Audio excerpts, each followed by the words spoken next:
marilah kita mengambil sikap untuk berdoa. Terima kasih kami bagi-Mu ya Bapa yang baik, yang telah memberi kami sebuah kesempatan yang baik untuk boleh mengalami perjumpaan kami kembali dengan melalui pertemuan ibadah kami pada sore dan malam ini. Pujian, doa, dan nyanyian telah kami naikkan. Sekarang kami rindu Bapa untuk belajar kembali tentang kebenaran firman-Mu. Karenanya kami memohon Bapa, supaya sebelum kami membuka Alkitab kami, tolonglah kiranya kami untuk kami benar-benar membuka hati kami, sehingga firman ini tidak kembali sia-sia, tetapi dengan pertolongan Roh-Mu yang kudus, firman ini dapat leluasa bekerja dan menghasilkan buah yang berlimpah dalam hidup kami bersama. Dalam Yesus Kristus kami berdoa. Amin.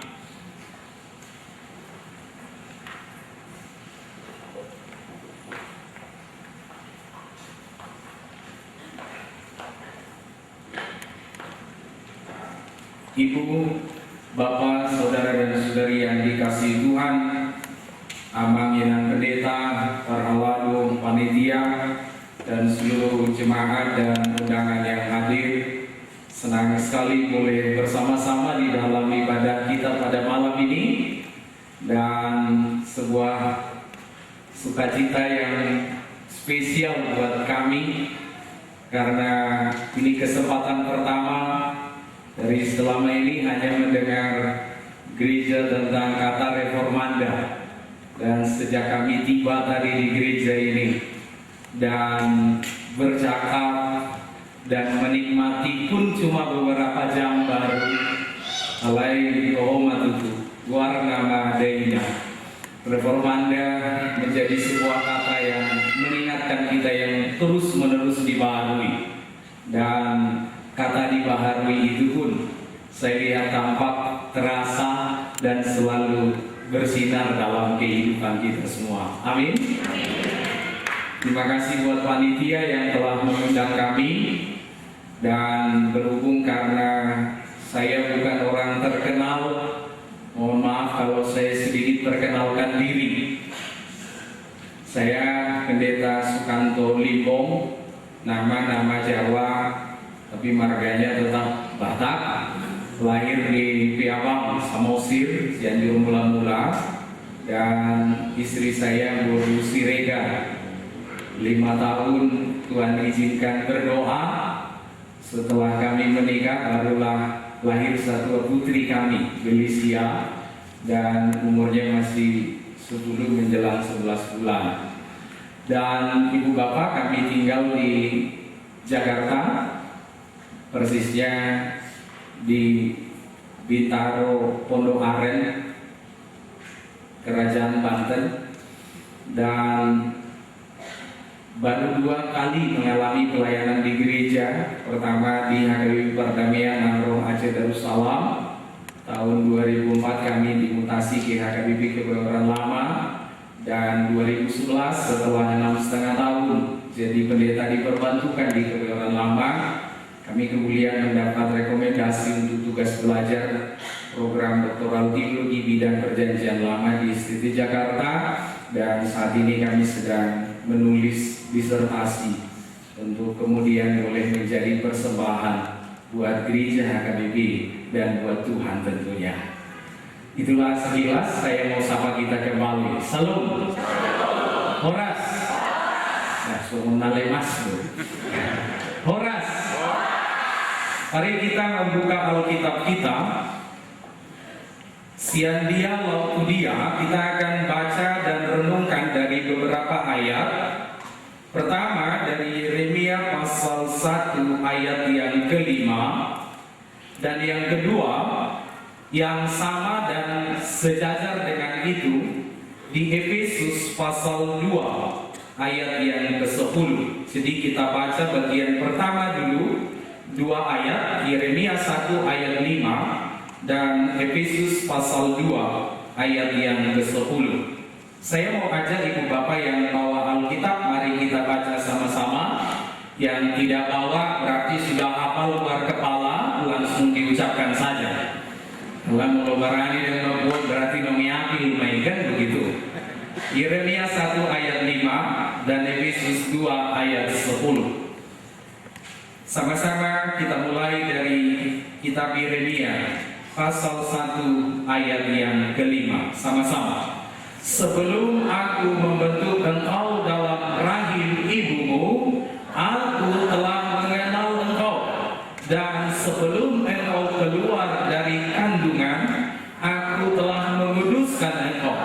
Aku telah menetapkan engkau menjadi nabi bagi bangsa-bangsa. Kemudian kita lihat Rasul Paulus mengisahkan kata merdeka dari dosa di Efesus pasal 2 ayat 10, yang puncaknya ternyata dikatakan di ayat 10. Mestinya dari ayat 1 sampai 10, tapi kita sama-sama di ayat 10. Sama-sama kita baca. Karena kita ini buatan Allah, diciptakan dalam Kristus Yesus untuk apa? Melakukan pekerjaan baik yang dipersiapkan Allah sebelumnya. Ia mau supaya kita hidup di dalamnya. Demikian firman Tuhan. Ibu bapak saudara yang dikasihi Tuhan, hidup bukan asal hidup. Saya yakin kita sepakat itu. Dan ada kala orang berkata, buat saya hidup itu seperti matematika, tergantung hitung-hitungannya. Salah hitung bisa masalah. Yang lain orang kadang berkata, oh bukan, sama saya bukan seperti matematika, tapi seperti sepak bola. Tergantung berapa banyak gol yang tercipta. Namun ada kalau orang berkata, buat saya bukan matematika, bukan sepak bola, tapi buat saya hidup itu seperti naik sepeda. Tergantung keseimbangan antara kiri dan kanan. Ibu bapak kira-kira pilih yang mana? Atau adakah pilihan lain? Banyak. Salah satu yang kita mau pelajari malam ini, ketika kita ingin membahas kata sia dia lalu dia, kita mulai dari bunga yang ada di altar. Maaf kalau ini karena saya bergerak. Kalau ibadah minggu saya pasti diam ibu bapak. Ya. Kita lihat di sini bahwa hidup itu seperti bunga. Ia tidak hanya cantik pada dirinya, tapi ia selalu mengindahkan sekelilingnya. Saya dengan di sini dan pindah ke sini, terasakan beda. Kalau di sini ketolong ibu bapak, kalau ke sini pas-pasannya kelihatan. Artinya bunga ini sengaja dibuat bukan hanya sekedar cantik, lucu, menarik, tetapi mau di pojok mana pun ini ditaruh, ia selalu berdampak, mengindahkan sekitarnya dan sekelilingnya. Maka saya yakin bahwa jolma manusia itu juga sama, bahkan lebih dari sekedar bunga. Kita pasti dicipta dengan sebuah rencana. Nggak mungkin Yesus sampai taruh nyawa dan darah di Golgota kalau hanya asal membangun. Dia lama-lama asal di atas subuhan. Dia malam-malam asal dia berdua. Yang mudah-mudah mengerti. Bukan Google nanti cari dan semuanya. Artinya yang penting hidup. Banyak orang berkata kalau dia psikolog, psikulipur magoda, gambar psikolog, dan otak dari itu, tingginya dan orang marangan berburu, marmopiakan, marmopiburu, selesai. Banyak orang yang goalnya hidup hanya sekedar di sana. Tapi rupanya ketika kita mulai tadi dari Efesus pasal 2, ada kata pertama yang mengingatkan kita. Ketika kita ditanya, Aisyah dia dong. Pertama kita mau belajar. kita buatan Allah yang dicipta dengan sengaja. Gak ada yang kebetulan, gak ada karena kecelakaan, tapi kita dicipta dengan sengaja. Dan Paulus katakan apa? Kita ini buatan Allah. Buatan Cina dengan buatan surga itu jelas beda. Buatan Medan dengan buatan Tuhan itu pasti beda. Tidak mungkin sama. Jadi, Bu, kalau saya jujur dijauhinan dikit-dikit persoalan nuru marbete-bete, saya bilang buatan Beligi, buatan obat. Dan sebelum kita jauh lebih lanjut, kalau orang suka mengeluh serta bisa ngakna, itu sahabat. Kalau sedikit bermasalah dengan mertua, langsung saya bilang itu buatan Jogja, itu manusia. Tapi buatan Allah, dia pasti tidak sama dengan dunia. Dan pertanyaan yang kita harus jawab pertama, kita buatan mana? Mulu buatan di matahari, mestinya kita tampak, terlihat, terpuji, dan terpuji secara berbeda dengan dunia. Itu yang Kejadian pasal 1 ayat 26 dan 27, bahkan ayat 28. Selain dikatakan bahwa kita buatan Allah, tetapi di sini kita lihat sama-sama. Mari Ibu Bapak kita membaca ayat 26 saja. Berfirmanlah Allah, apa katanya? Baiklah kita menjadikan manusia menurut gambar dan rupa kita, supaya mereka berkuasa atas ikan-ikan di laut dan burung-burung di udara dan atas ternak dan atas seluruh bumi dan atas segala binatang melata yang merayap di bumi. Ini unik sekali, Bu Bapak. Kalau kita cek itu ayatnya, satu-satunya yang Tuhan ciptakan dimulai dengan perundingan dulu dengan dirinya. Allah berunding dulu dengan dirinya itu pada saat mencipta manusia.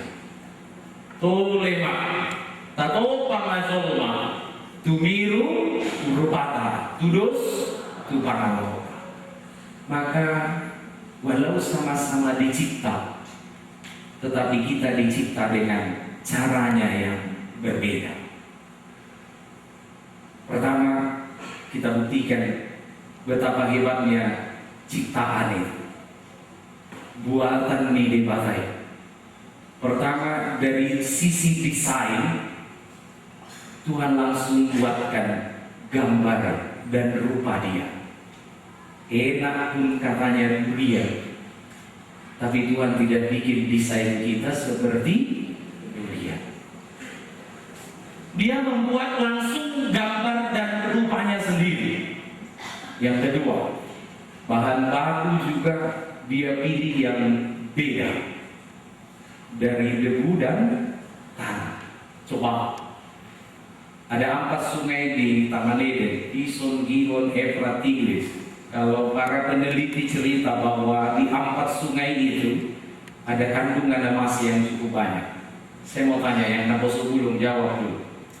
Kira-kira sekilo tanah dengan sekilo emas mahalan mana? Emas.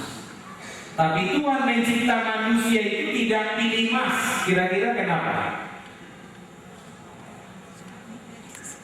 Walau manusia itu dibuatnya sengaja dan berbeda, ia spesial, tapi dia tidak pilih emas, tapi dia pilih tanah. Sederhana sekali. Asam urai batu gampang dibentuk. Kalau emas harus dibakar dulu baru bisa berubah. Dipanasin dulu, paling tidak dipanas-panasin. Jadi kalau di rumah kau berkata, "Mak, maaf ya, udah nggak bisa dirubah. Mama harus tanya lagi, dulu bahanmu dari mana? Manusia bos itu, siapa bahasa itu begitu. Dan bersyukurlah kita dicipta dari debu tanah. Sebab kalau dari emas, kau nunggu angkot jam 11 malam pulang kerja, bah, mau lo hilang. 40 kilo mas, patik di dalam kan bisa hilang. Tapi kita lihat dulu sederhananya, Tuhan memang mendesain itu dengan cara yang spesial, yang unik, yang berbeda. Maka tidak mungkin hidup ini asal hidup. Nggak penting mangan, nggak penting mengulik, nggak penting ngulik, nggak penting meranak, berburu, barui, merpauku, saya ibadah. Tuhan pasti punya maksud. Ada sesuatu di balik penciptaan kita. Bahkan dari cara Tuhan mencipta, selain Ia bersengaja, tapi Ia juga dengan kecermatan yang luar biasa. Saya boleh ajak ibu bapak yang umur 50 ke bawah. Yang 50 ke atas saya nggak berani, yang 50 ke bawah saja. Yang kanan pegang rambut, yang kiri pegang alis. Coba rasakan bahannya sama atau beda? Sama beda? Silakan turun, terima kasih. Sama? Dijawab lah, ini maka sering terjadi persoalan di rumah. Itu gaya musik. Sama atau beda? Sama. Walau bahannya sama-sama rambut dan kulit yang memisah itu tidak jauh beda, jaraknya cukup dekat. Maaf kalau ada yang kepala bidang mungkin yang agak lebih dekat. Tapi mau sebidang apapun, Ia tetap dekat. Tapi lihat cara Tuhan mencipta. Ia dengan kecermatan yang luar biasa. Bahannya sama, jaraknya dekat, kulitnya sama. Tapi Tuhan sedang dalam promosi, tidak karena 15.000 kita cetak sudah habis semua. Jadi nggak ada lagi dijual. Tapi ibu bapak yang nanti bisa jawab, saya kasih hadiah buku ini. Yesus memberi sebuah tanda dalam wujud makanan. Ada makanan yang begitu meningkat arti dari kebangkitan di masa Paskah. Ibu bapak, makanan apa? Boleh lambaikan tangannya. Makanan apa? Ya, telur Paskah. Oh, itu guru sekolah minggu yang bikin itu. Di Lukas ada kisah itu. Ketika Yesus memberi dirinya dikenal, berjumpa dengan murid-murid yang sedang ketakutan ini, Dia berkata, damai sejahtera bagi kamu. Imam ulo jumpa bimbing neman. Alai imam buku sudi Tuhani dan repot tu isedo istilah kita nak do bimbing berbeda itu tarik mobil tidak. Dia lanjutkan, ini bekasnya, ini batandanya. Tapi karena masih heran, kaget, ya karena dia kalau kita mengubur hari Jumat misalnya, tapi hari Minggu pagi tidak di mana, ya kan nggak mati kok, bukan menjadi tapi mungkin masuk akal kata takut itu ada, kata ragu-ragu itu ada, tapi Alkitab katakan selogika apapun rasa takutmu, Alkitab hanya bilang satu bahwa jangan takut. Tidak pernah dikatakan di Alkitab, iya sih kalau kayak gitu ngeri kali tahu, nggak ada.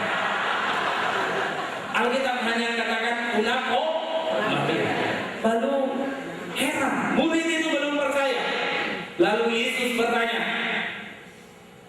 ya silakan enak. Adakah padamu makanan? Lalu ikan dikasih apa? Sepotong ikan. Bagus. Lanjut yang belakang ikan apa? Ikan goreng. Yang suka baca Bible ikan apa? Ikan bakar. Jadi 3. Tadi dia boleh dicatat ya. 1, boleh lambaikan tangannya tadi supaya hadiah Lambaikan tangannya Mam, serta Inang. Ya. Inang 1, 2 Mam. Sepotong ikan goreng di bahasa Indonesia, ikan bakar di kata-kata. Jino pola taktual kita, bakar atau goreng, goreng atau bakar. Kayak sebenarnya yang sudah nama mesan makanan kan. Tapi kita lihat, cara Tuhan itu seperti sepotong ikan goreng. Asal tabere, cara Tuhan mengikat dia laut dia dengan simbol ikan goreng. Saya mau tanya sama Ina, kalau ini nggak pakai hadiah lagi, ikan itu sebelum digoreng diapain dulu? Dibersihkan. Salah, ditangkap dulu. Ikan masih di kolam, masih di baskom, masih di ember, ya jangan dibersihkan, nggak bisa. Pertama Tuhan sudah tangkap kita. Apakah itu lewat kerahiman ibu kita? Soalnya kenapa kita tidak lahir di rahim ibu 5 misalnya? Jangan remeh dengan kekristenan kerahiman. Benar bahwa kekristenan setelah berjumpa di tengah jalan, ditangkap Tuhan di tengah jalan itu bagus, tapi bukan berarti kerahiman jadi kurang bagus. Tuhan sudah punya maksud sebelum kita dibentuk. Lalu Tuhan sudah tangkap kita. Anak raja pasti aman, iya kalau di kerajaannya. Coba-coba keluar, bahaya. Anak Tuhan hanya bisa aman kalau dia bersama-sama dengan Tuhan. Ada kemarin artis coba-coba lari, udah lari ditangkap lagi sama KPK. Maka pertama Tuhan sudah menangkap kita. Lalu yang kedua, setelah ditangkap ikan itu diapain? Dibersihkan. Salah, dimatikan dulu. Ikan masih hidup jangan dibersihkan. Mau lele tangan 2,5 jam. Baik tamping mahitan. Maka dimatikan. Orang yang berjalan menuju tujuan itu, orang yang berjalan menuju surga itu, dia akan kemudian selama hidupnya dia akan selalu menyenangkan Tuhan. Bila yang pertama dia sadar, ini takut dia tahu. Dan yang kedua, Paulus bilang, bukan aku lagi yang hidup di dalam aku, tetapi Kristus. Hidup kita selesai dengan diri kita. Caranya kayak apa? Cara ibu-ibu sederhana. Ibu-ibu yang tiap hari pergi kerja, kata mematikan ego, mematikan kekesalan, kemarahan, lelah dan capek. Belajarlah dari ibu-ibu. Dia bawa motor dari rumah, di jalan kena macet, sampai di kantor udah capek, belum kerja sudah capek, seharian kerja sampai jam 4, jam 5 tambah capek, pulang-pulang kena macet, hujan lagi. Tapi begitu selesai begitu tiba depan pintu rumah, anaknya buka pintu buat dia. Mama, kata anak itu. Ibu itu langsung letakkan barangnya, tasnya. Dia akan gendong anak itu. Meski anak itu mungkin 10 kilo lebih, 16 kilo sudah. Tapi apa Bu yang kita rasakan ketika gendong anak itu? Capeknya nambah atau hilang? Hilang. Karena selesai dengan diri kita. Maka sukacita yang terjadi. Beda sama bapak-bapak. Bapak katanya, harus cari bapak. Kalau yang gue reformanda yang tidak ada, tidak ada yang mau ngaku maksud saya itu. Maka ketika makanan itu dilahap dengan semangat oleh suami anak-anak, ibu kadang berhenti. Ma, kok langsung berhenti Ma? Mama udah kenyang, padahal dia masih lama. Tapi ia lebih kenyang dari makanan itu ketika menyaksikan suami dan anak-anak yang menikmati dengan sukacita. Ini sekaligus kita bagi tips sedikit kenyang tanpa makan. Ya kan? Seketika hatinya terluka, lagi-lagi dia yang mematikan dirinya itu. Maafin ya Mama pasti kecewa. Mama udah maafin kau Sebelum kau minta maaf di ujung tahun ini, Ini malam kan di malam Februari, tapi kesalahan Januari, Desember. Sebelum kau minta maaf Januari yang lalu pun maaf sudah maaf. Bahkan saat rancang kematian itu mendekat, penderitaan yang maha dahsyat itu menghampiri dia.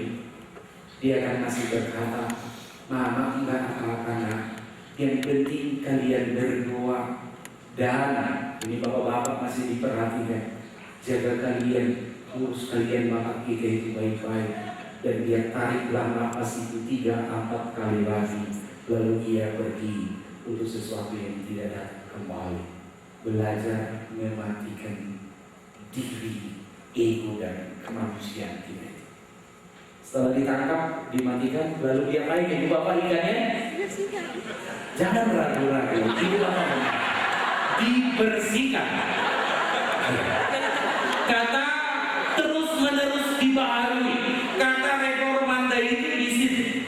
Waktu buka website internet, lihat gereja reformanda di resmikan daerah ini, terasa cara hadirnya gereja ini menarik. Yang langsung solpai manajemen semuanya biasa, tapi dia datang menjadi rindu, ngoh, penolak di tengah-tengah kehidupan. Maka kata dibahas, dibersihkan, dibaharui. Setelah dibersihkan dia apa? Ini ilmu masak keluar di sini. Itulah ibadah KKR. Itulah pertanyaan wake. Itulah ibadah minggu. Karena 15 atau 40 sekarang harganya dolar kita naik kan, 40.000 di pasar. Tapi kenapa di restoran bisa 60.000 sepotong? Itu tergantung bumbu. Maka dibumbui. Itu maka tiap minggu itu adalah ibadah raya. Karena di sana pun kita dibumbui. Dan setelah dibumbui, cara Tuhan mengantar kita dalam perjalanan yang sesaat tujuan. Lalu diapain? Digoreng. Oh mana saudara, kita harus menghadapi kesulitan kerumitan. Allah mau jujur kita, mau terus kita berjumpa dengan Allah.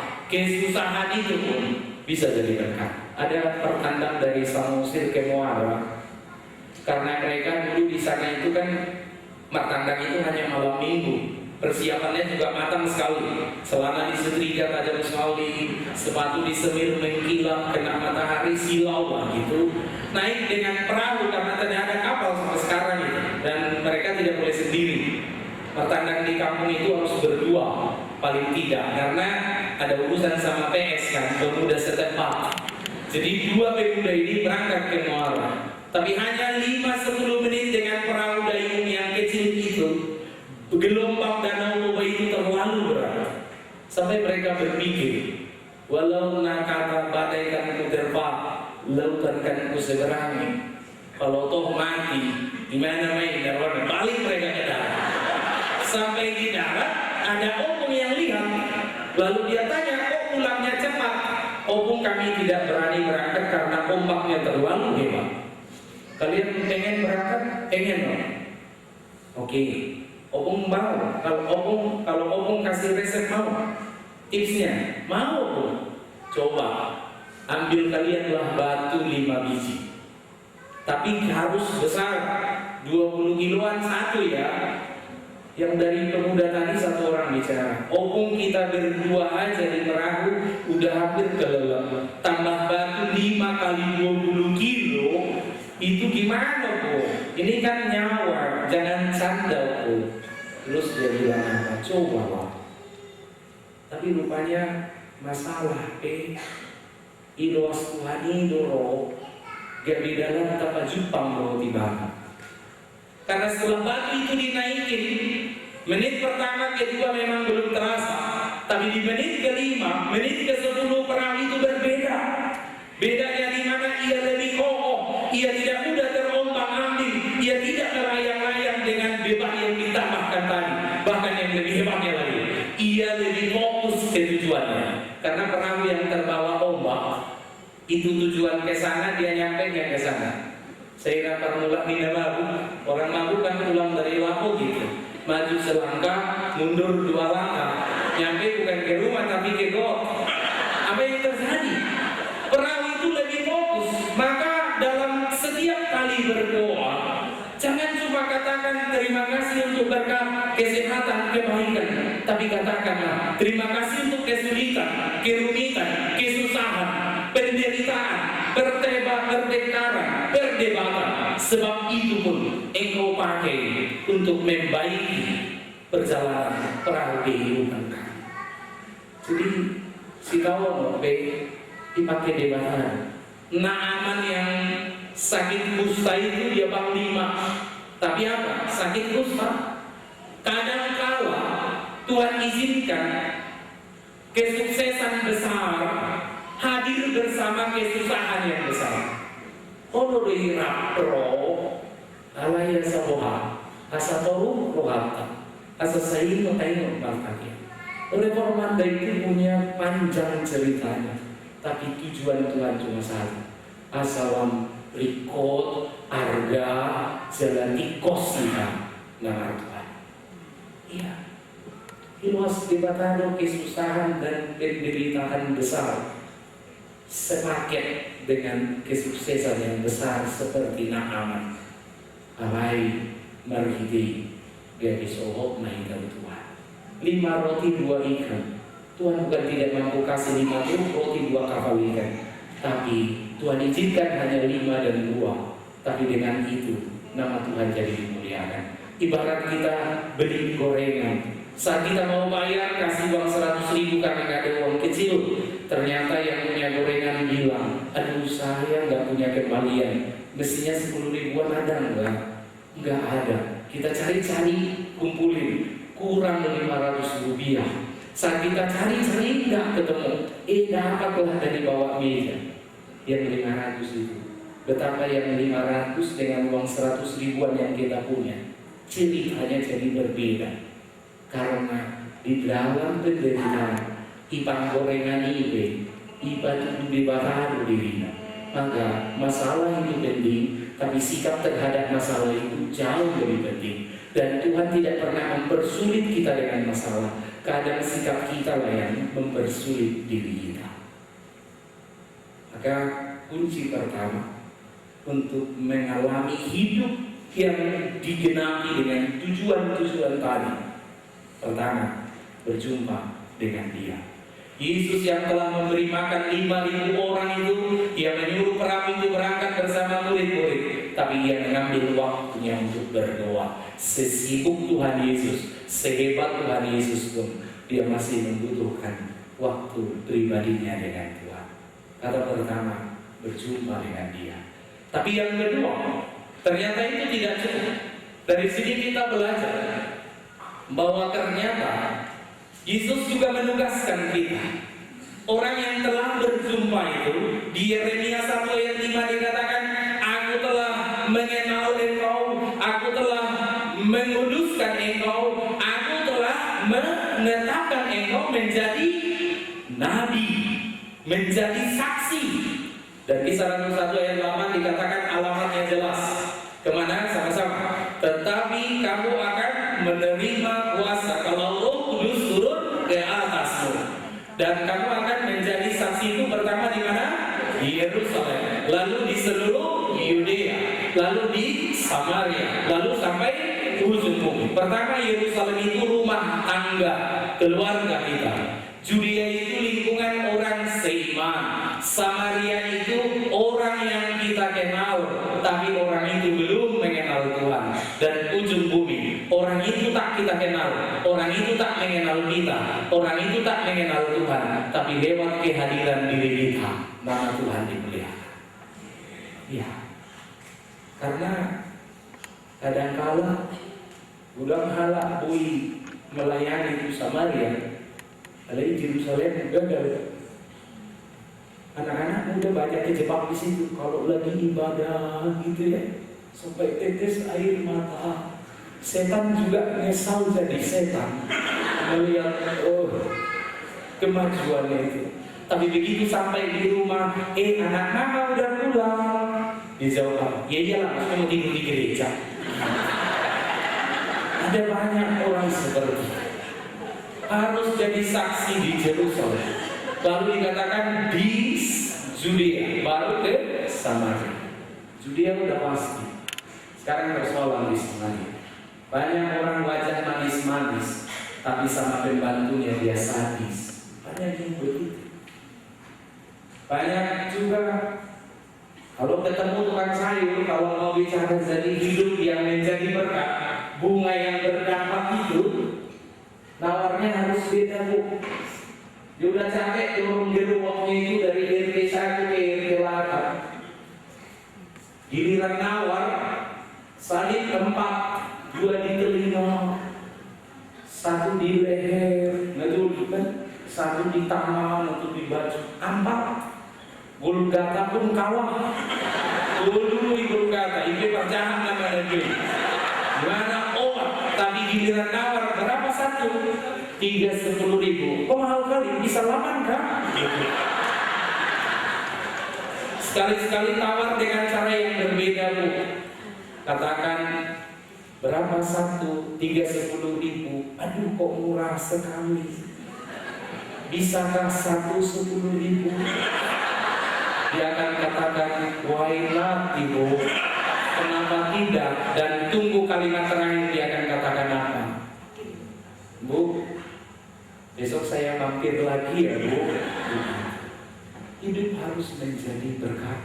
Hidup harus berdampak. Molotabun turunan yang busur guru kita. Mestinya itu harus tampak terlihat sekarang. Maka dia lalu dia yang utama bukan saja surganya, tapi sebelum menuju ke sana, kita seperti apa? 5 gadis bodoh, 5 gadis bijaksana. Yang bodoh itu salah apa? Matius 25 menceritakan, bukan karena berbuat, salahnya itu karena tidak berbuat. Dia bawa pelita, tapi tidak membawa minyak. Ada dosa karena berbuat, tapi ada justru juga dosa karena tidak berbuat. Lazarus yang penyakitan dengan orang yang kaya raya itu, kaya itu salah apa? Ada marah, mengutuk, membenci? Enggak.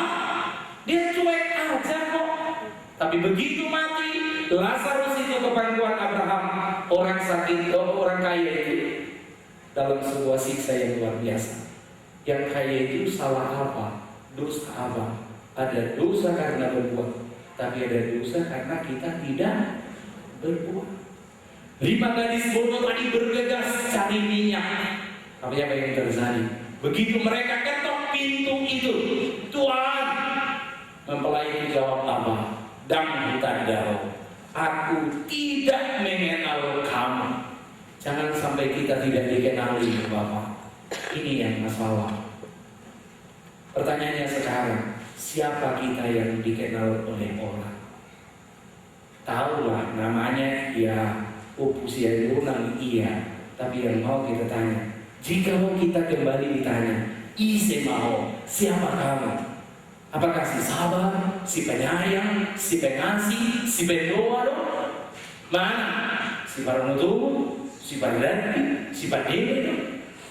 Itu kan harus teruji. Jangan sampai Tuhan tidak mengenali. Benar, formulanya kan jelas. Tuhan mengenali kita. Dia gembala umatnya, gembala Israel. Bahkan dia berkata, aku memanggil engkau dengan namamu. Tapi ketika berbeda, ketika berubah, jangan sampai Tuhan berkata, dah, bukan dah. Ada seorang ibu kena serangan jantung, dilarikan ke rumah sakit walau tidak pernah riwayat sebelumnya. Di umur 60, begitu sampai di rumah sakit 20 hari tidak ada perubahan yang bagus. Hari ke-23 dia mendengar suara dan berkata, Bu, jangan khawatir, sisa umurmu masih ada 25 lagi, 25 tahun ke depan. Ibu itu terbangun dan mendengar 60 tambah 25, 85. Dia semangat, Hari ke-30 dia kembali ke rumah. Dia langsung sorenya ke salon merayakan kebaikan itu. Minggu berikut mulai macam-macam.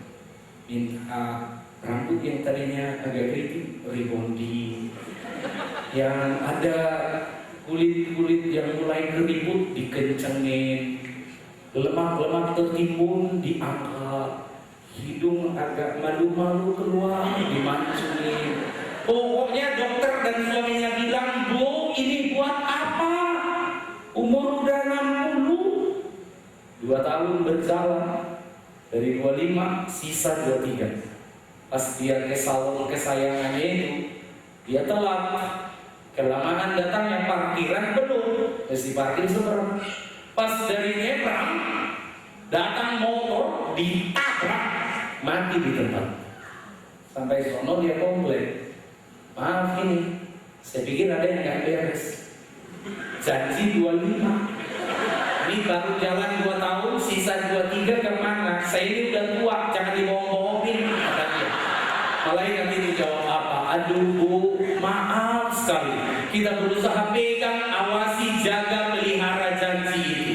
Tapi Bu, kesulitannya begini. Kami berusaha memastikan pas ibu nyebrang itu, kami kesulitan sekali memastikan itu masih ibu atau bukan. Ini bukan soal surganya, bukan soal bahasa malaikatnya, tapi persoalan banyak anak muda sekarang semakin sukses, semakin maju, semakin baik, kedudukan karir jabatan, tapi semakin tak dikenali lagi oleh orang tuanya. Nah, kok yang dulu itu kemana? Ya, maka pastikan dimanapun kita, saat apapun kita menjadi saksinya. Pertama, berjumpa dengan dia, dan yang kedua, dari ujung rambut sampai ujung kaki selalu menjadi tanda kehadiran Kristus. Dan yang terakhir, 2 Korintus ini 5 ayat 1. Dikit lagi. Ini memang tidak semua laptop tahan dengan ayat-ayat Alkitab.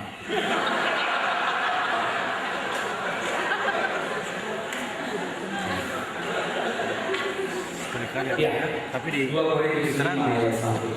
Iya. Sama-sama kita baca. Karena kami tahu bahwa jika tempat kediaman kita di muka bumi ini dibongkar, Allah telah menyediakan satu tempat kediaman di surga bagi kita, satu tempat kediaman yang kekal, yang tidak dibuat oleh tangan manusia. Ada saatnya ini akan dibongkar. Manusia lebih lama mana ibu bapak? Hidupnya atau matinya? Manusia lebih lama hidup atau lebih lama mati? Mati. Opung tai. Udah mati dari tahun berapa? Sampai sonare los mati itu. Tapi hidup paling lama 100 tahun. Tapi bersyukurlah Kristuslah yang kemudian berkata, "Akulah kebangkitan dan hidup. Sesungguhnya orang yang percaya itu ia akan tetap hidup walaupun ia sudah mati." Maka Wahyu 2 ayat 10 katakan apa? "Hendaklah engkau setia sampai mati." Maka kata kunci ketiga untuk menggenapi tujuan perjalanan menuju surga ini, pertama, selalu berjumpa, selalu berreformanda. Dan yang kedua, kita harus melakukan tugas kesaksian kita. Dan yang ketiga, ujian terakhirnya ibu bapak, setia. Bukankah lebih banyak dunia yang lebih rusak, lebih parah dari Kalkuta? Apakah ibu merasa berhasil di Kalkuta? Ibu Teresa jawab apa? "Hei saudara, berhentilah untuk bertanya berhasil atau tidak berhasil, tapi tanyalah setia atau tidak setia." Mariana Pedro, ujian kita bukan keberhasilan, kesetiaan. Godam orang sudah anaknya berhasil, orang tua jadi tak setia. Siapa itu? Kerjanya apa sih? Loh, mama kok langsung nanya kerjaan, nanya yang lain dulu ke? Itu penting buat mama. Nah itu lama kemarin baru resign, sekarang lagi nyari-nyari. Mama ada referensi tidak? Referensi dari itu bilang, jangan lihat kau dekat-dekat sama itu. Kalau orang nggak kerja kok ditemanin mau makan apa kau bisa? Mestinya dia tanya apa? Tanya lain, orang masih bisa dibenerin kan? Orang nggak ada kerjaannya ya. Kamu nggak boleh besok loh hanya makan cinta doang. Kalau sudah berumah, banyak orang yang tidak setia. Ujian terakhir kita adalah kesetiaan. Ini kita banyakin ke anak-anak muda. Setia juga dengan apa yang Tuhan katakan. Kalau Alkitab sudah mengatakan Adam dan Hawa gitu, ya setia aja Adam dan Hawa. Lu pakai ditanya, kalau Adam Harun gimana? Ngerti lu lagi? Adam Harun. Amerika sekarang mulai legalisasi pernikahan sejenis. Tapi setialah dengan Alkitab. Kalau Alkitab katakan gelap tidak bisa bersatu dengan terang, ya setia aja, nggak usah dipanjangin. Kalau diinjili gimana? Susah pacaran sambil menginjili. Mending kok pacaran, halo sayang, apa kabarmu? Baik sayang, jangan lupa Matius nama itu perikop hari ini. Tidak boleh. Dan kalau udah dari pabriknya didesain motor itu isinya bensin, nggak usah dipanjangin. Kalau kira-kira teh botol gimana? Bisa, tapi kalau dorong-dorong lah, capek minum teh botolnya. Jalan. Maka yang mulai tertarik sama yang beda agama, kesarankan Anda lebih baik sekarang bercucuran air mata daripada besok sesudah kau meninggal tiap hari cuci muka dengan air mata. Dan yang kedua, ambil handphone Anda, ketik sekarang, sayang sampai di sini lagi saja. Sebab rupanya kita berbeda, setia. Dan itulah ujian terakhir. Kita lihat bagaimana perempuan ini setia dalam menjalani tugas tanggung jawab. Lena Maria, ia dikandung oleh bundanya, dan saat di kandungan mamanya sakit dan mamanya harus minum obat, ternyata berdampak kejamnya. Saat Lena lahir, keadaannya unik sekali. Dia tidak punya tangan dan dia tidak punya lengan. Dia mau jalan waktu dia mau. Banyak orang tidak sanggup membaca, memahami yang unik seperti ini. Tapi untuk apa? Tuhan tidak pernah salah mencipta. Di balik keunikan itu Tuhan punya rencana. Dan dia mau berjalan menurut rencananya. Pertama, dia belajar untuk menyetir. Tapi teknologi bisa didesain, dirancang untuk kebutuhan seperti ini. Yang kita mau lihat bagaimana dia memenuhi tujuan hidup itu. Sehingga pada saat Tuhan memanggil, Lena itu didapati setia gitu. Dia belajar renang, papa mamanya mengajari. Banyak orang tua yang seperti ini diumpetin, datang tamu masukin ke kamar, tidak dibawa keluar. Tapi kalau Lena ini, dia memenuhi tujuan-tujuan itu. Lantas dia menjadi atlet renang, membawa medali emas 4 ke Swedia di tingkat dunia. Dan yang unik apa? Dia menjadi pemusik di gereja. Jari-jari kaki yang unik ini bisa memuji-muji memuliakan Tuhan, menjadi berkat, menginspirasi banyak orang. Lena itu kuliah di bidang musik. Dia menulis buku, di Gramedia ada bukunya Footnote yang ditulis dengan kaki. Dia bisa merajut benang, merajut kain, bahkan merajut masa depan. Maka hidup tidak cukup lucu, imut, gemes. Dia menjadi guru rumah tangga yang luar biasa. Tanpa asisten, tanpa pembantu, dia bisa masak di rumah. Sehingga tidak ada alasan kalau pembantu lagi pulang telat datang ke hari Kamis. Nggak ada itu. Nggak datang ke pertanian. Enggak. Dia menjadi ibu yang luar biasa. Maka yang Tuhan mau lihat bukan soal seberapa besar masalahmu, seberapa banyak berkat yang ada padamu, tidak. Yang Dia mau lihat, apakah engkau setia atau tidak setia. Lalu Dia mau mengajak kita untuk tetap setia. Yang terakhir Ibu Bapak, ada satu lagi. Saya putar dari tadi karena saya lihat Ibu Bapak konsentrasi sekali. Kita lihat yang terakhir ini. Bagaimana ibu yang sehari-hari ini pun tetap setia. Abraham pernah diuji saat Ishak itu sudah lahir di Kejadian 22. Persembahkanlah anak itu. Kejadian 22 mencatat pagi-pagi keesokan harinya Abraham bangun siap-siap.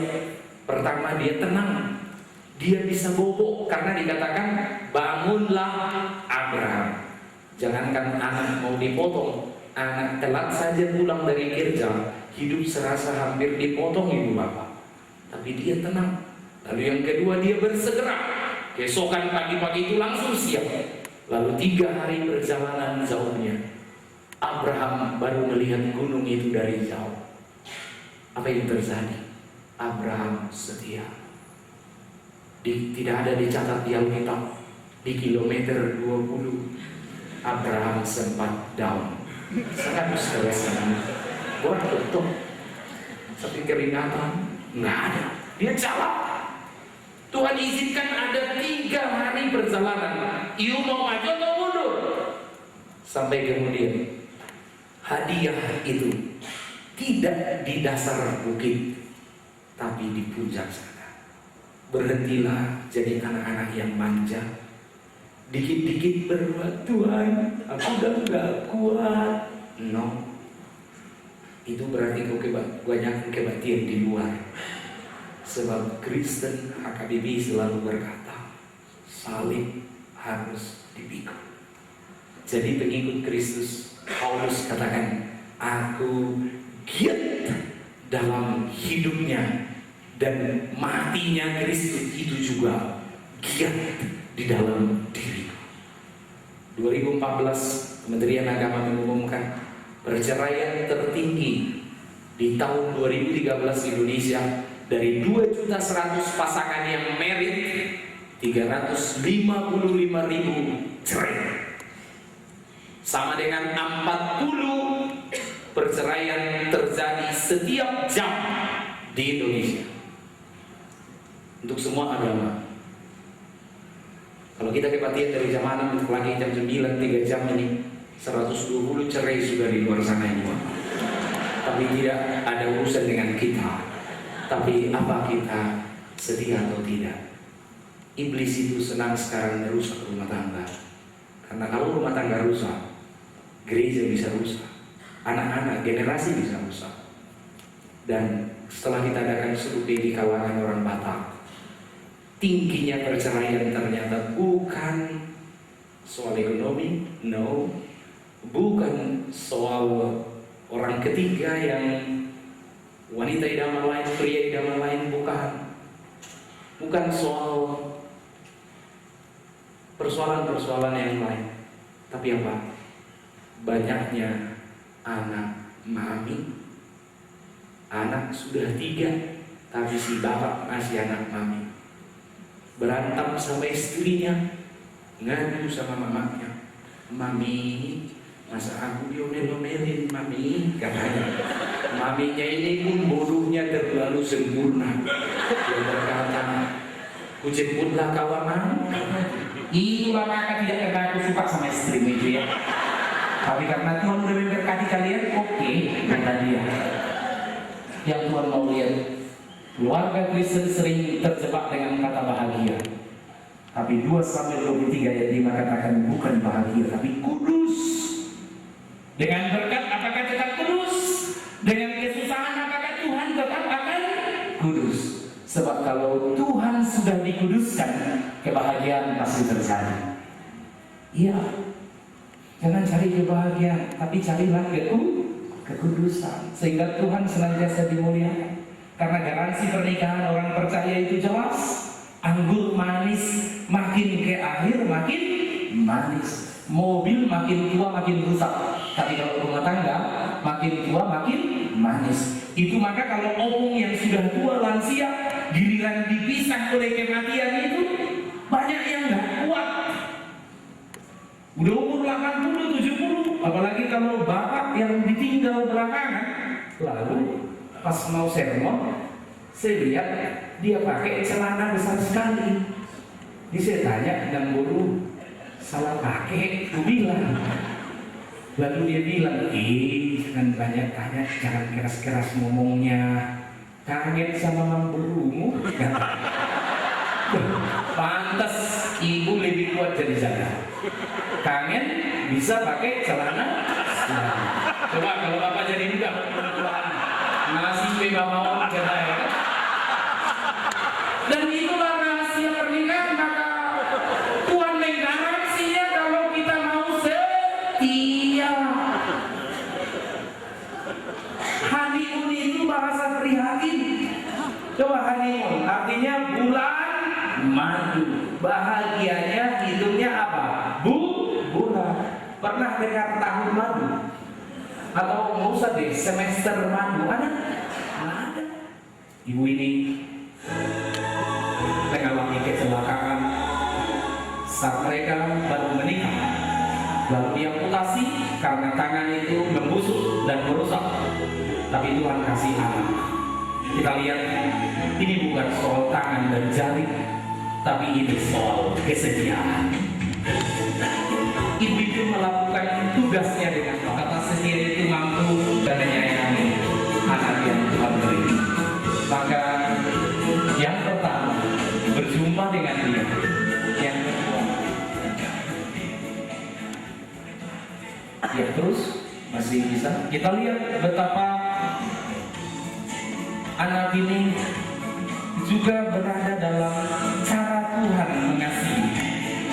Kita lihat nanti bagaimana anak ini bisa disayang dengan baik, dan ibu ini tetap menjadi berkat dalam kehidupan. Maka hidup bukan asal hidup, bukan sekedar sekolah, cari nafkah, dan suatu saat kita menjadi opung, menjadi orang tua lalu mati begitu saja. Dia mau setiap kehidupan kita itu biar anak itu bisa pegang dengan mamanya kan, karena dia tahu juga mamanya itu tidak menyatakan itu gendong. Maka jangan tunggu mujizat baru bersyukur.